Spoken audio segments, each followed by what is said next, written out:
오늘 이 시간 우리가 함께 예배하고 또 말씀을 들으며 또 나아가는 이 시간을 통해 우리들의 무너진 성전이 다시금 재건되어지고 또 그 가운데 역사하시는 하나님의 은혜를 경험하며 나아가는 귀한 하루의 모습이 저와 여러분의 모습 가운데 있기를 간절히 소망합니다.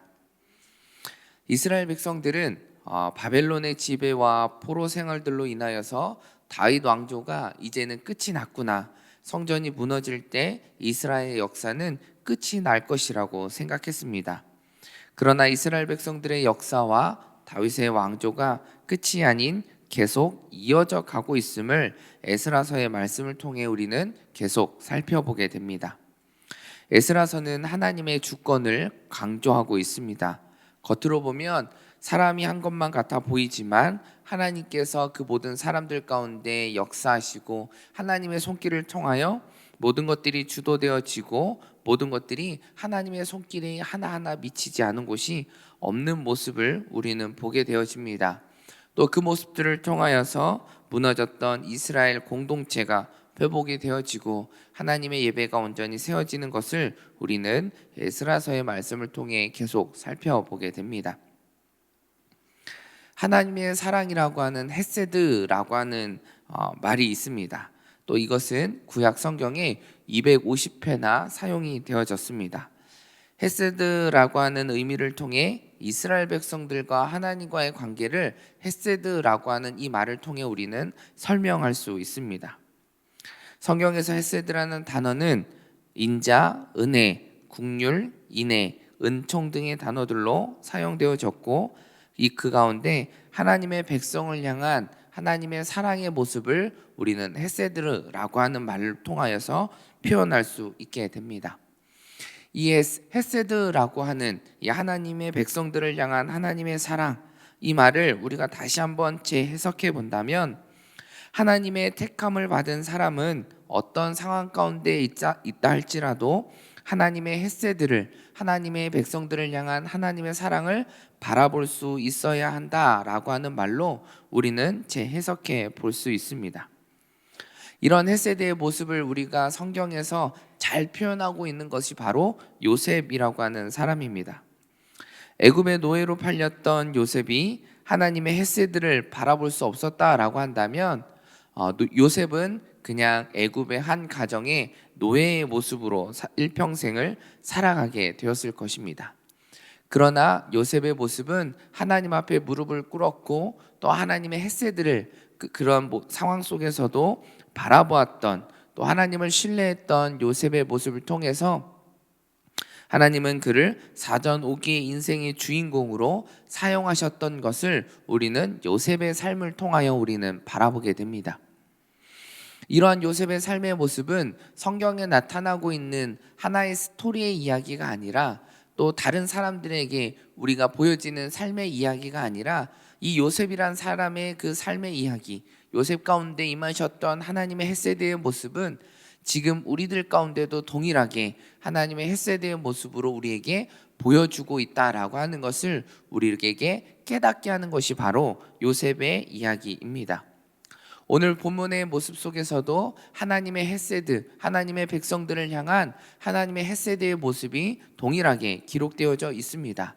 그리고 그 하나님의 헤세드를 바라보았던, 또 귀한 포로의 생활 속에서 하나님의 헤세드를 바라보았던, 하나님께서 우리에게 말씀하셨던 그 예언의 말씀이 성취되어질 것이다 라고 하는 확신과 신뢰의 모습을 가지고 있었던 남은 자들의 모습을 통하여 하나님은 그 일들을 이루어 가시는 것을 우리는 보게 됩니다. 이 모습을 통하여서도 동일하게 다시 한번 깨닫게 되는 것은 하나님의 백성을 향한 하나님의 헤세드의 모습이 기록되어져 있다라는 것을 우리는 다시 한번 깨닫게 됩니다.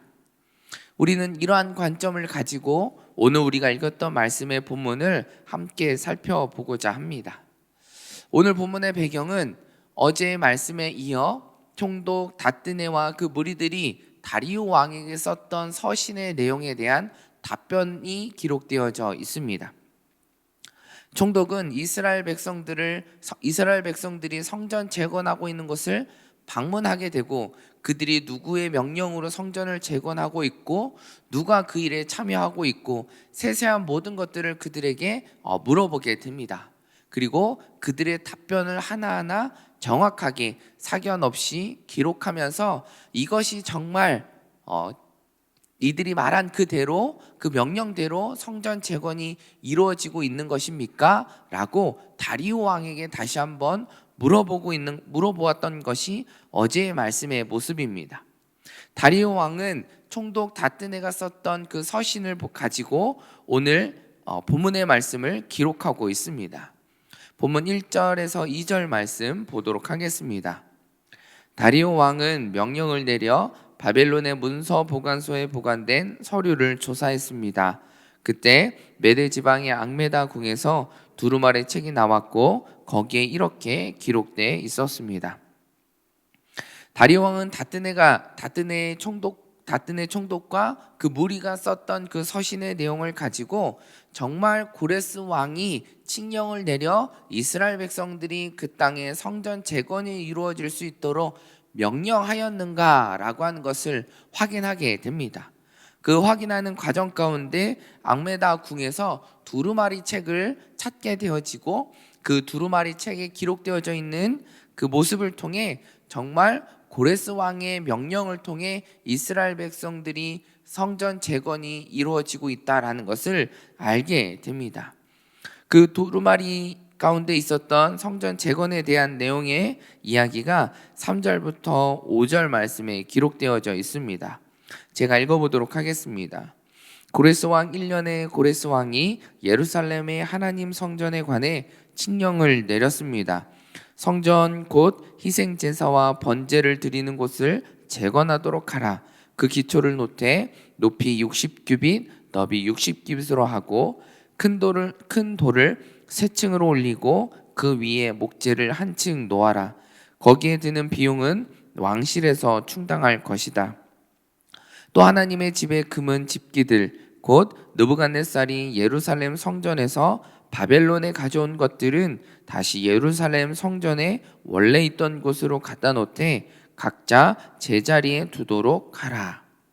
두루마리 책에 기록되어져 있었던 고레스 왕 1년에 명령되어졌던 그 칙령의 모습이 정확하게 그리고 이스라엘 백성들이 이야기한 그대로 그 칙령의 내용이 담겨져 있는 것을 확인하게 됩니다. 이것을 통해서 우리가 깨닫게 되어지는 하나님의 헤세드의 모습은 유다 장로들이 다뜨네 총독과 무리에게 이야기했던 그 고레스 왕의 칙령으로 성전 재건이 지금 이루어지고 있는 것입니다 라고 하는 내용에 대해서 좀 더 정확하고 세밀한 하나님의 손길들이 있음을 우리는 발견하게 됩니다. 다리오 왕은 고레스 왕의 칙령의 내용을 통해 다뜨네 총독에게 서신을 구체적으로 고레스 왕의 칙령대로 할 것을 명령하고 있는 것이 6절부터 그 이후에 12절의 말씀까지 기록합니다. 다리오 왕이 첫 번째로 그들에게 했었던 명령의 모습은 6절부터 7절 말씀에 기록합니다.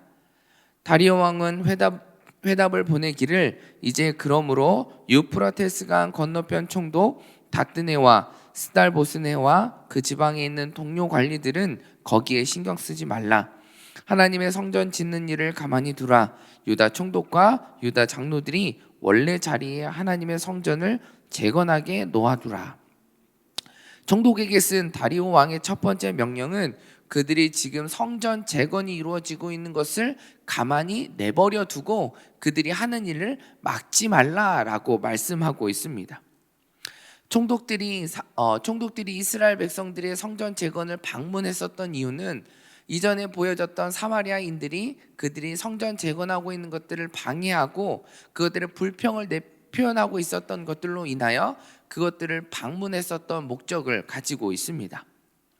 그런 모습들 속에 하나님의 손길이 하나님의 헤세드가 다리오 왕을 통하여서 다시 한번 정확하게 그들에게 보여지고 있는 것을 볼 수 있습니다. 첫 번째 명령이었던 성전 재건을 막지 말라라고 하는 것을 통하여서 하나님의 헤세드였던 하나님께서 이스라엘 백성들이 안전하게 그 어떤 방해 없이 하나님의 전을 공동체의 회복이 이루어질 수 있도록 지켜주시고 보호하여 주시는 하나님의 헤세드의 모습을 발견하게 됩니다. 두 번째 다리오 왕의 명령의 모습은 8절에 기록합니다. 우리 다 같이 한번 보도록 하겠습니다. 또한 내가 칙령을 내리노니 너희는 하나님의 집을 짓는 유다 장로들을 위해 할 일이 있다. 곧 이 사람들에게 드는 경비는 왕실의 것으로 충당하되 유프라테스강 건너편 지방의 세금에서 다 내도록 해 성전 짓는 일에 지장이 없도록 하라. 총독이 다리오 왕에게 내렸던 두 번째 명령의 모습은 이들이 성전 짓는 것을 가만히 내버려 두고 그들을 막지 말라라고 했었던 그 명령에 하나 더 이야기하고 있는 것은 성전 재건에 필요한 것들을 너희들이 채워주라라고 말하고 있는 것입니다. 성전 재건에 대해서 너희들이 아무것도 막지 말고 그들이 할 일을 내버려 두라 라고 말하지만 그 가운데 너희들이 해야 될 일이 있는데 그것은 너희들이 관할 지역에서 걷고 있는 그 세금으로 성전 재건을 이루어 갈 수 있도록 그들을 도우라라고 말씀하고 있습니다. 성전 재건에는 많은 물질과 많은 것들이 필요하게 됩니다. 이스라엘 백성들이 포로 생활 속에서 귀환하고 있었던 이들에게는 이 모든 것들을 충당할 수 있을 만한 물질과 모든 상황들이 준비되어 있지 못했던 것을 생각할 수 있습니다. 하나님께서는 그러한 상황들을 아시고 그들의 필요를 아시고 그들의 부족함을 아시고 하나하나 그들의 모든 것들을 채워가게 하심으로 성전 재건이 이루어질 수 있도록 하나하나 이끌어 가시는 하나님의 모습을 우리는 발견하게 됩니다. 세 번째로 다리오 왕이 명령을 내렸던 것은 9절 말씀에 기록합니다. 하늘의 하나님께 번제물로 드릴 수송아지와 순양과 어린 양, 또 밀과 소금과 포도주와 기름 등 필요한 것은 무엇이든지 예루살렘 제사장들이 요청하는 대로 날마다 빠짐없이 주도록 하라. 성전 재건에 필요한 것뿐만 아니라 다리오 왕을 통하여서 내렸던 명령의 모습은 포로 생활로 인하여서 그들이 무너졌던 예배가 다시금 재건되어질 수 있도록 하나님을 예배하며 나아가는 이들의 모습 속에 온전히 하나님을 예배하며 바라보며 나아갈 수 있는 재물과 그 모든 것들을 제사장들에게 다 내어주라라고 명령하고 있습니다. 포로 생활의 모습은 포로 생활로 인하여서 성전에 예배하지 못하고 하나님께서 이제는 우리와 함께 하시지 않는구나 라고 하는 잘못된 믿음의 모습을 살아갔던 이들의 모습을 다시금 하나님께서 귀환하게 하여 주셨고 또 그들 가운데 무너졌던 예배가 하나하나 세워져 가게 하십니다. 에스라서의 말씀은 공동체 회복을 이야기합니다. 공동체 회복이 이루어지기 위해서 가장 중요한 것은 공동체 안에 예배가 회복되어지는 것입니다. 예배가 회복되어진다라는 것은 하나님의 임재를 구하는 것이고 하나님께서 우리와 함께 하신다라고 하는 것을 우리가 하나님을 신뢰하며 나아가는 것입니다. 또 우리가 예배하는 것을 통하여서 우리의 정체성이 회복되게 됩니다.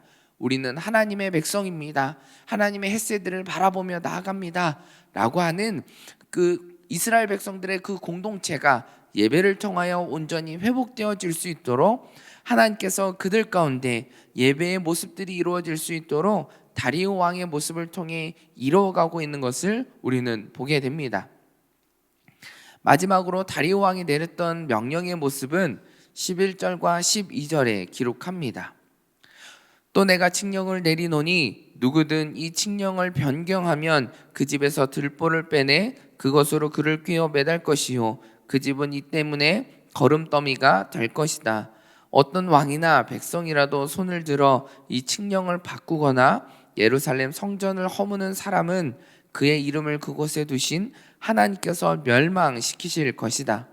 나 다리오가 칙령을 내리니 즉각 수행하라.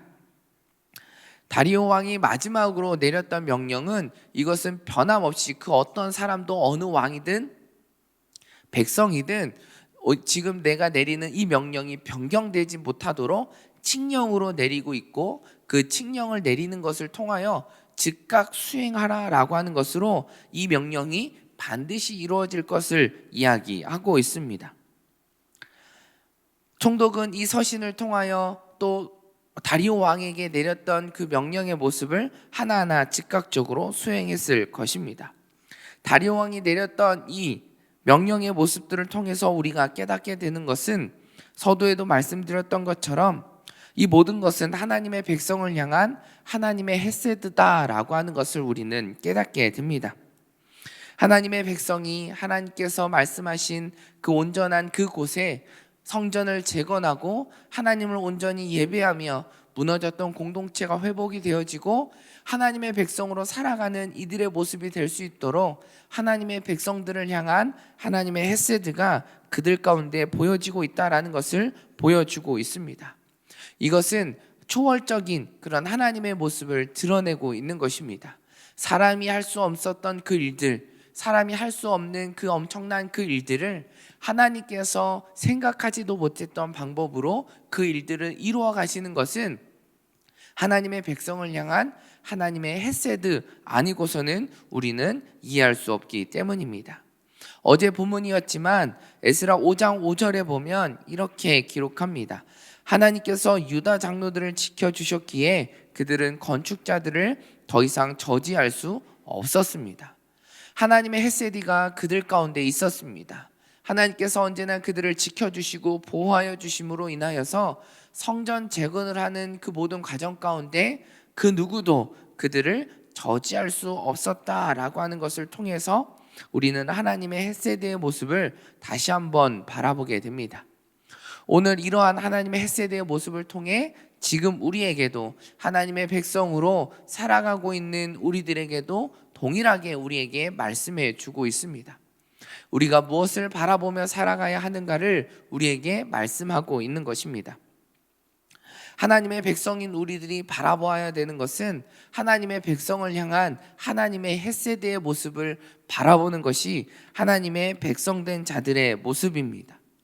무너졌던 성전의 모습으로 인하여서 두려움 가운데 있었고 절망 가운데 있었던 이스라엘 백성들 가운데 담대함과 희망과 기대로 그들의 모습을 바꿔가시고 성전이 재건되어지고 공동체가 회복되어질 수 있도록 이끌으셨던 그 하나님의 헤세드가 오늘 우리들의 삶 가운데도 동일하게 하나님의 헤세드의 모습이 우리 가운데 있다라고 하는 사실을 우리는 기억해야 합니다. 현실의 문제를 바라보면 우리는 두려움밖에 없습니다. 걱정과 절망과 좌절의 모습밖에 없습니다. 어떻게 이 일들을 해야 될까 해결하지 못할 문제들이 너무나 많이 놓여져 있습니다. 그러나 우리가 그 문제들로 인하여서 좌절하고 두려움 가운데 있지 않아도 되는 것은 오늘 본문의 말씀을 통해서 우리에게 말씀하시는 하나님의 헤세드가 우리에게 있기 때문입니다.